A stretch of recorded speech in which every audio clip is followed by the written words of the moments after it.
बघ आपण सक्क भाऊ पक्क वैरी. हा 1 2 साडे माडे वाजल्या 3 की काय करायचं?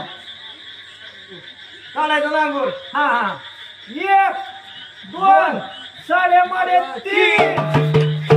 दादा ओ कुठं आहे रे? आत्या वैराच्या सदाच्या कारखान्यात काय करतो? सदाच्या डब्यात.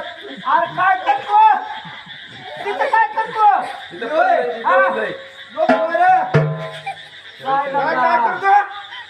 झोपलोय. अरे तू तर काय मी होय? अरे मी ती केशगावच्या साखर कारखान्यात आहे. बरं इकडे या आता इकडे या जरा गावात होय दादा हो जामनाच्या वासावर जामनाच्या असं टक्याच्या वाढायला ये. तू चाट मला मी चाटतो तुला. म्हणजे तो पण चढायच्या ह्याच्यावर आणि मला चाटायला म्हणून त्या टायमाला